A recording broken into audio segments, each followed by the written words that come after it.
Hello, welcome back to skill hacker academy. आप सभी का स्वागत है। आज की नई इस वीडियो में नए चैप्टर में क्लास 11th का चैप्टर है पहला, सेट्स।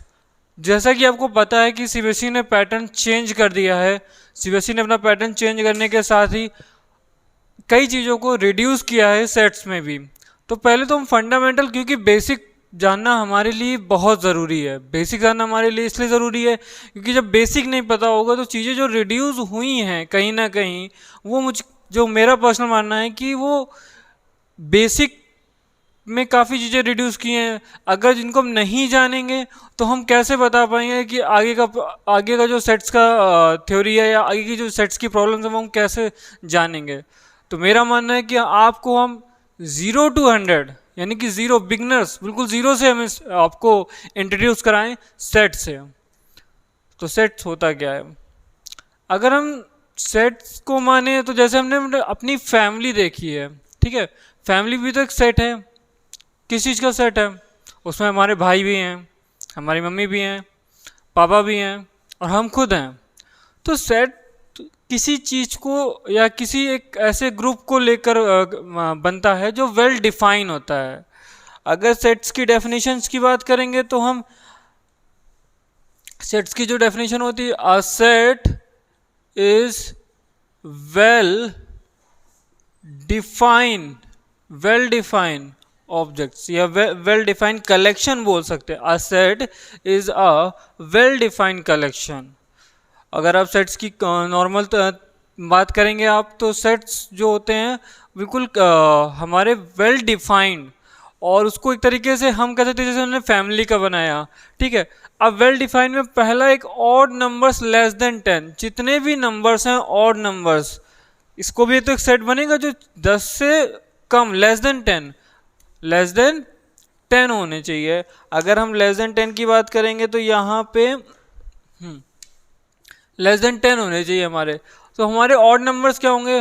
1, 3, 5, 7, 9, ये हमारे ऑड नंबर्स हैं। अब ये भी तो एक कलेक्शन है, ये भी एक कलेक्शन है किस चीज़ का? ऑड नंबर्स का। तो वेल डिफाइंड है ना, जैसे कि हमारी डेफिनेशन है, a set is a collection of well defined data. तो ये भी एक, इसी तरीके से the reverse of India, India में जितनी भी रिवर्स हैं वो भी एक सेट का पार्ट है, हमारी सेट का वो भी एक पार्ट है। जैसे इसमें हमारी गंगा आ गई, यमुना आ गई, कई सारी रिवर्स जो हमारे इंडिया में बहती हैं वो भी एक सेट का पार्ट है। अब वॉवल्स ऑफ इंग्लिश अल्फ़ाबेट, जितने भी वॉवल्स होते हैं AEIOU, ये जितने भी वॉवल्स होते हैं ये भी एक वेल डिफाइंड सेट्स का सेट्स हैं हमारे। AEIOU, ठीक है। तो इस तरह ये भी हमारा एक सेट पूरा बन गया। इसी तरीके से the solution of the equation ये आपको दी हुई है, x² माइनस का 5x माइनस का 6 इज इक्वल टू 0, ठीक है। तो इसका जो सोल्यूशन है वो 2, 3, ये दो आंसर्स हैं, यानी x की दो वैल्यू हैं, 2 और 3, ठीक। तो इससे भी हमारा जो हमें निकल के आता है कि यहाँ पे हमारा पूरा डाटा दिया हुआ है, ठीक है। तो बेसिकली हम कहें कि चाहे हमारी फैमिली हो या हमारे दोस्तों का ग्रुप हो, टीचर्स का ग्रुप हो, स्कूल, सीबीएसई बोर्ड्स के जो स्कूल्स हैं उनका एक ग्रुप हो, या हमारी कैबिनेट का एक ग्रुप हो, जो हमारी इंडियन कैबिनेट है, इंडियन गवर्नमेंट की कैबिनेट है, उनका भी एक ग्रुप है। तो वो भी एक सेट का पार्ट है। हम सेट्स के पार्ट्स को लेकर बात करते हैं। चलिए फिर आगे बढ़ते हैं। इतना आई थिंक इतना क्लियर हो गया होगा आपको। Set is well defined objects of data बोल सकते हो आप, ठीक है। A set is a well defined objects of data. कोई भी आप अभी हमने वॉवल्स की बात की तो AEIOU, ये भी एक सेट है। ऑड नंबर्स 1, 3, 5, 7, ऑड नंबर्स हमने बात की। रिवर्स तो इस तरीके से जितने भी फैमिली में बात करेंगे तो फैमिली में भी यही है, मॉम, डैड, ब्रदर, सिस्टर।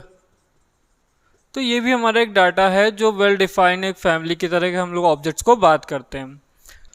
अब हम ना नेक्स्ट टॉपिक, कैसे किसी चीज़ को, जैसे अगर सेट है तो कहीं ना कहीं रिलेशन होगा, किसी का भी रिलेशन होगा कहीं ना कहीं। अगर हम वॉवेल की बात करें तो वॉवेल का रिलेशन कहाँ पे है, इंग्लिश के अल्फ़ाबेट में। रिवर की बात करें, रिवर कौन सी रिवर की बात कर रहे हैं, वो इंडिया में बहती उन रिवर्स की बात कर रहे हैं, तो ये रिलेशन है। तो सेट जो है वो रिलेशन से ही बनता है, यहाँ पे किसी कहीं ना कहीं रिलेशन होगा। फैमिली है तो सब में कहीं ना कुछ रिलेशन है, तो वो रिलेशन का भी पार्ट होता है, कि सेट्स को रिलेशन का भी पार्ट कह सकते हैं। नेक्स्ट टॉपिक हम नोटेशन की बात करेंगे।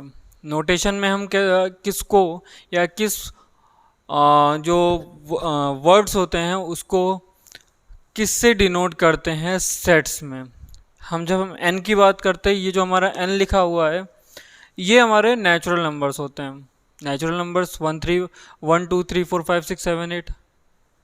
तो जितने भी नेचुरल नंबर्स होंगे, जब नेचुरल नंबर की बात होगी कि a sets of natural numbers, a sets of natural number, तो हम क्या लिखेंगे 1 2 3 4 5 लिखेंगे।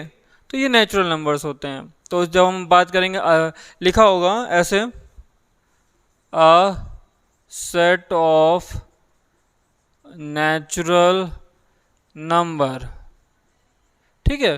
तो आप सेट्स के फॉर्म में लिखोगे तो लिखोगे 1 2 3 4 5, ठीक, इस तरीके से लिखोगे। ऐसे ही z को हम जो z जिसलिए डिनोट करते हैं वो है इंटीजर्स। वो है क्या, इंटीजर्स। आपने क्लास 10th में पढ़ा होगा इंटीजर्स कितने टाइप के होते हैं, 2 टाइप के, मेनली इंटीजर्स 2 टाइप के होते हैं, पॉजिटिव इंटीजर्स और नेगेटिव इंटीजर्स। मेनली आपके कितने टाइप के होते हैं, पॉजिटिव और नेगेटिव, पॉजिटिव और नेगेटिव इंटीजर्स। पॉजिटिव इंटीजर्स की बात करेंगे तो ये 1 2 3 4 5 6 7 एंड मैनी मोर, जहाँ तक गिनतियाँ होती हैं वो सारे के सारे पॉजिटिव इंटीजर्स होते हैं। सेम नेगेटिव इंटीजर्स में बस माइनस का, -1 -2 -3 -4 -5 -6 -7 and many more.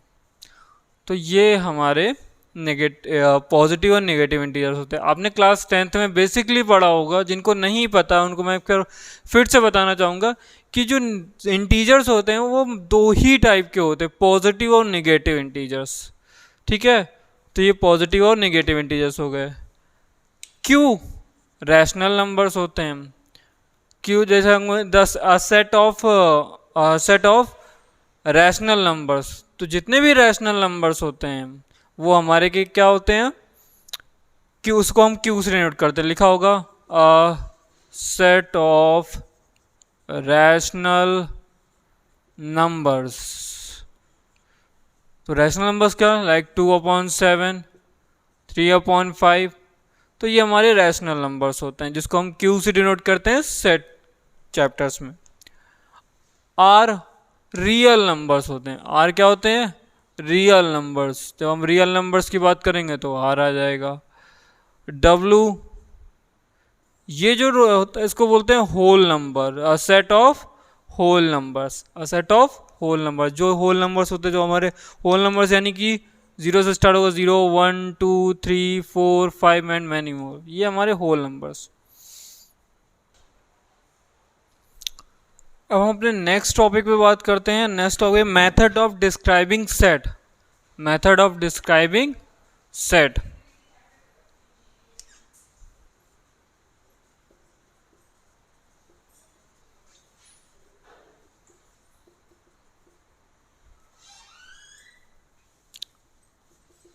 Describing set mainly 2 तरीके के फॉर्म्स होते हैं। रोस्टर फॉर्म होता है और एक जिसको रोस्टर फॉर्म बोलते हैं, और एक होता है set builder form.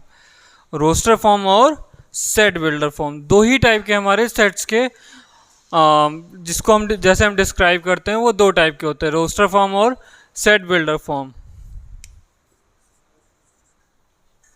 Roster form में, या इसको हम टेबुलर फॉर्म भी बोलते हैं। अब इस टेबुलर फॉर्म में हम करते क्या हैं कि जैसे अभी तक हम लोगों ने बताया था कि आपको comma, we can describe all element including comma, roster form बोल सकते हैं या टेबुलर फॉर्म बोल सकते हो। जैसे अभी हम लोगों ने वॉवल्स की बात की थी, तो वॉवल्स को कैसे डिनोट कर रहे थे, ए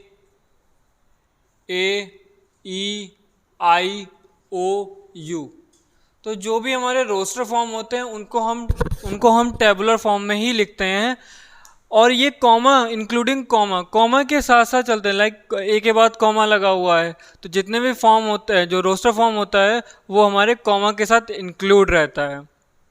अब जो सेट बिल्डर फॉर्म होता है वो आपका लैंग्वेज पर डिपेंड करता है कि आपको यहाँ लैंग्वेज लिखनी पड़ेगी। जैसे हम लोग लिखते थे अ set of English alphabets, a set of English alphabet in vowel, या a vowel in English alphabet in a set। तो इसको हम लोग लैंग्वेज फॉर्म में लिखते थे। तो दो तरीके के आपने सीखे, रोस्टर फॉर्म सीखा और सेट बिल्डर फॉर्म सीखा। अब हम पढ़ेंगे टाइप्स ऑफ सेट, हमारे कितने टाइप्स ऑफ सेट होते हैं।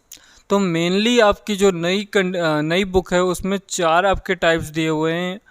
टाइप्स ऑफ सेट में पहला दिया हुआ है एम्प्टी सेट, फिर फाइनाइट सेट, फिर इनफाइनाइट सेट और फिर इक्वल सेट।